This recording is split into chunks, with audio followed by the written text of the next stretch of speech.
একটা কথা এখানে ক্লিয়ার করতে চাই পিডব্লিউর পক্ষ হতে আমি ইকবাল লিটু যে অনেকেই যারা বিএনপি। আসসালামু আলাইকুম, সবাই কেমন আছেন? আশা করি ভালো আছেন আর ভালো থাকেন।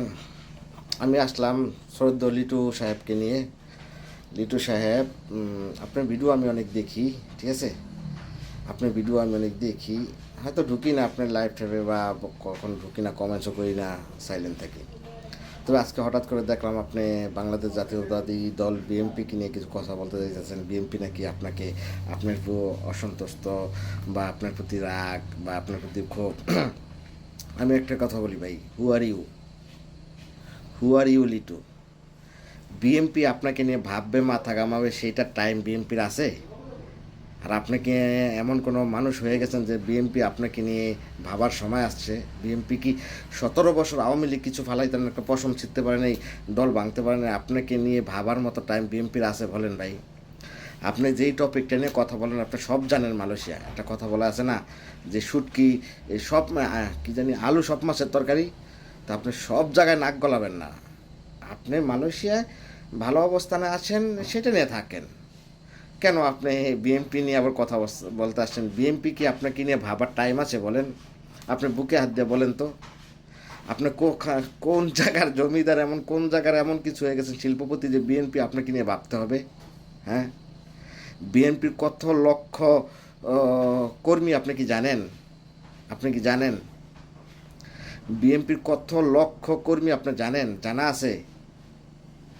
হ্যাঁ, যেই বিএনপি তিনবার বাংলাদেশটা শাসন করছে, বাংলাদেশের দেশ চালাইছে, আর সেই বিএনপি আপনার মতো লিটু ভাইকে নিয়ে ভাবার টাইম আছে বলেন? আপনি শুধু বলেন, আপনি যেই টপিকটা নিয়ে থাকেন। কালকে কালকে একটা কথা বলছেন যে ডক্টর ইনুস হ্যান ত্যান প্যান, ডক্টর ইনুসকে কারোর সাথে বাংলাদেশ হাই কমিশনে কথা বলতে দেয় না, হ্যান করে না, ত্যান করে না। তাহলে আপনি কি এই কথাটা সত্যি বলছেন? সব বিষয়ে আপনি জানেন, এত পাওয়ারফুল মালয়েশিয়া আপনি। কেন? হোয়াই?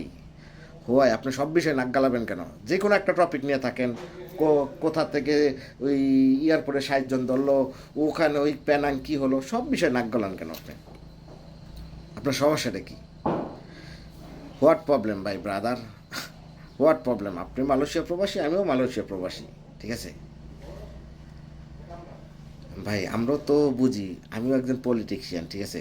আপনি কী বলেন? আমি 14টা মামলা নিয়ে মালয়েশিয়ায় আসছি। আপনাকে বলি, আমি দল বাংলাদেশ জাতীয়তাবাদী যুব দলের বর্তমান রানিং, আমি ঢাকা ডিস্ট্রিক্ট মহানগর দক্ষিণের ক্যান্ডিডেট, আন্তর্জাতিক বিষয় সম্পাদক ক্যান্ডিডেট।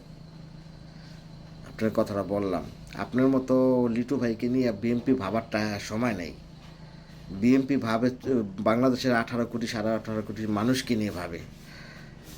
আপনার মতো লিটু ভাইকে নিয়ে ভাবার সময় নেই। আপনি যে কোনো একটা টপিক নিয়ে থাকেন। আর একটা কথা বলি, আপনি গতকালকে যেই অনেকগুলো দুইটা ভিডিও বানাইছেন যে বাংলাদেশ হাই কমিশনার এই দেশের মিডিয়া অথবা এই দেশের যারা বিজনেস কমিউনিটি আছে তাদের সাথে কোনো মিটিং বা দেখা করতে দিতে চাচ্ছে না ভাই বাংলাদেশ হাই কমিশন কি বাংলাদেশ চালায় না ডক্টর ইউনূস চালায়? কোন জায়গায় কোন কথা বল? আপনি শিক্ষিত মানুষের বোকার মতো কথা বলেন কেন ভাই? বোকার মতো কথা বলেন কেন? ভালো, আপনি একটা শিক্ষিত লোক, আপনার আপনি একটা ম্যাসিউরভাবে কথা বলেন। আপনার অনেক ফ্যান ফলোয়ার আছে, আমি জানি টিকটকে। তো আপনি ম্যাসিউরভাবে কথা বলেন, আপনার ম্যাসিউর লোক। আপনি আনম্যাসিউর কথা বললে তো হবে না ভাই। ওয়াই আপনি সব ব্যাপার নিয়ে মাথা কামান, সব ব্যাপার নিয়ে মাথা কামান, এটা ভালো না। আপনি যে কোনো একটা ট্রফিক নিয়ে থাকেন, ঠিক আছে? আপনাকে অনেকে ভালো জানে, আমিও যেরকম ভালো জানি। যদি আমি কমেন্ট কিছু না করি, তারপর আপনার কথা শুনি মাঝে মাঝে। সো আপনার এদিক কেন করেন ভাই? এগুলো ভালো না, ঠিক আছে? আর বিএনপিকে নিয়ে কথা বলার এখন আপনার এত যোগ্য হয়নি ভাই, ঠিক আছে? বিএনপি নিয়ে কথা বলার এত যোগ্য হয় না।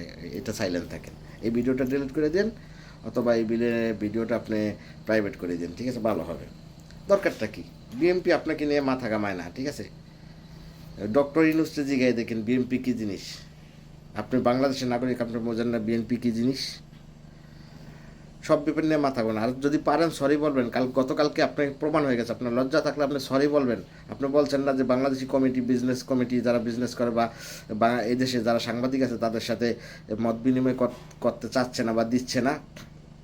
এটা তো কালকে প্রমাণ পাওয়া গেছেন না, এটা প্রমাণ পাওয়া গেছে, কালকে রাত্রে ডিনার হয়েছে, সব কিছু হয়েছে, হওয়ার পরে আপনি আপনি যদি ম্যাচিউর হয়ে থাকেন, আপনি সরি বলবেন যে আমি ভুল বলছিলাম বা ভুল শুনছি ব্যাপারটা নিয়ে, তাহলে ভালো।